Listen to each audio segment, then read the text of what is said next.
On with the Penrith and St George. We've got it all for Lenny Stacker today. It's all good news. I didn't see this match yesterday, but Noel Kelly did. Yeah, I was there.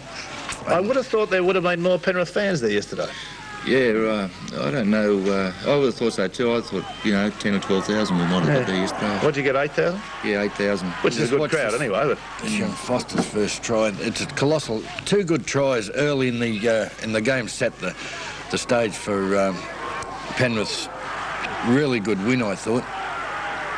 Oh, blimey. Yeah. And that's the sort of thing that happened a lot of the day. Now, he was obviously not aware of somebody coming close to him. Right. He was trying to find a winger with that pass.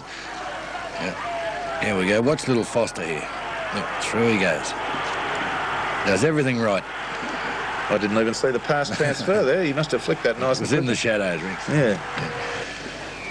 But this was a terrific game, as from Penrith's point of view, and it makes it hard to believe that St George are or were the top side for years. Like yesterday, nothing would go right, and admittedly, again, we must talk about the midweek game taking the edge off some of these sides, because yesterday you'd have swore Penrith was 2 or 3 yards faster per man than St George. I've read a bit of bagging for St George, and I thought Trudgett and Rocket Reddy tried very hard, but I can't believe that Robert Stoner and company did stand up with the ball as often. Len, do you remember this during the game where they did stand up with the ball and no one arrived on the scene to give them a hand out, and I'd be looking at that stage for Steve Morris or someone like that to come flying on. And the Brian Johnson part where he comes zooming around the blind never happened in that game, did they? They never bothered you with that sort of attack yesterday. Well, do you think it was the fact they'd had this midweek match? Well, it certainly took the edge off them. But at this stage, I reckon that was Penrith's best player yesterday, Royce Simmons. He's a hooker come lock. It's normally the other way around, isn't it? But this little bloke's a very valuable player. Last week, he's a good player. But yesterday, Penrith's defensive pattern was magnificent, Len. There's no doubt about that. Do you think? And was that your plan, to go out and set the defence and let the attack look after itself? Yeah, that's it. I thought, Noel, that our side, we had a good tackling side. We've got a lot of tall men, and we were able to wrap up the ball most of the times, and that helped us a hell of a lot. Well, they certainly weren't leaving any holes. No, you talk about your defensive pattern. I think your attack looked pretty good. Well, but it came, Rex. It came from their defensive pattern. They sort of just bustled St George back a bit all the time, and they found themselves getting flattened with the ball on a lot of occasions, or spilling it. Here's Trudgett going now, and he tried very hard. He made a couple of long breaks. He sure did. He played very well, Tony Trudgett. He was one of their best players.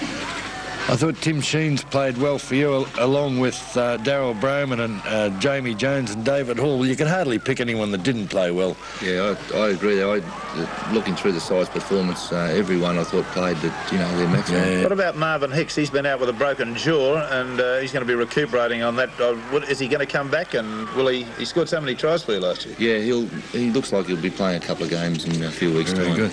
It'll probably be a confidence thing there, though. He'll need to get his confidence back, wouldn't he? Yeah. Kevin Dan has made the transition to 5'8" in quite a good fashion. Yeah, he's going on. Yeah, actually 2 years ago I always sort of wanted to try Kevin at 5'8" because I thought he'd be more involved.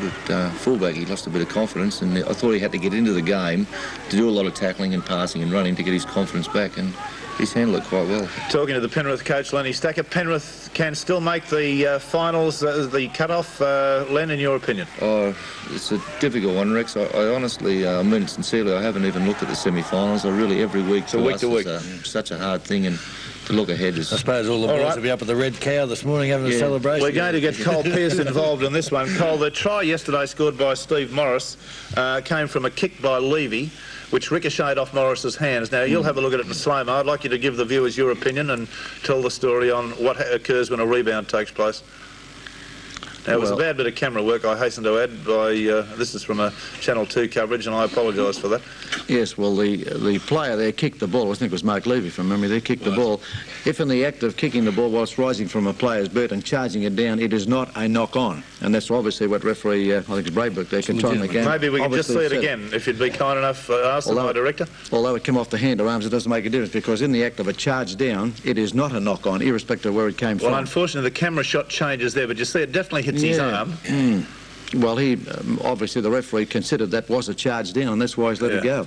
So that's the ruling. And the whole ground stopped. There wasn't anybody in the whole ground that moved. I disagree. I was talking to Cole before. Who's to say he didn't try to catch it? Well, he did look like he tried to catch it a bit. The referee, in his opinion. In his opinion, That's too much borderline for... Well, I mean, there's a lot of things that are a referee's opinion, like the feeding of a scrum, whether a hooker strikes prematurely, whether a foot was raised before it played the ball. You know, those they're all referees' opinions, aren't they? Yeah, I reckon he tried to catch it. Well, that's quite true. It does look as if it says, if and rising from the player's boot. When he's kicking the ball, if and rising from the player, and he charges the ball down. Well, that's what he got. Well, he certainly was a fair way away from it. I must concur with that. Well, but that was the opinion of the referee. Obviously, that's what he's doing. OK, let's go on with a few other things. Surely as spectacular bomber as he's ever taken, one would think he's playing for Carlton.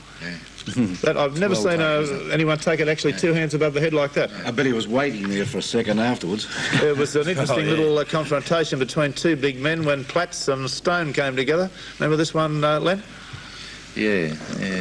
At this point, you'll watch the ball ricochet. Platts catch it, number 10. And there's a 15.5 stone guy sat fair on his derriere with, shall we say, a fend? Shall we say a fend, Cole? A fend. Well, that's obviously what the referee must have That's what the done. referee saw, yeah. Either Lou was going to get it or he was. Someone was going to get it. Somebody was going to get it. And there was the doubt whether this must always leave a doubt in the mind when there's a fair indication that a try has been scored, like the ball's over the line or on the line, as you can see, and then a penalty's awarded. With the ball in the end goal, the ball's thrown away in disgust there. What about that ruling, Cole Pearce? Well, he was close to the line. He's right on the job. The referee, obviously, he. Well, the ball was in the placed end the goal. ball over the line, and then St George got the penalty. How does that turn out? Well, it doesn't. Well, I wasn't there, Noel. You were there to see it. But you're a referee. I am a referee. I'm just giving you what I'm seeing there. Obviously, something has happened before that. It wasn't a try, in his opinion, the referee, and he's right there. Right there. All right.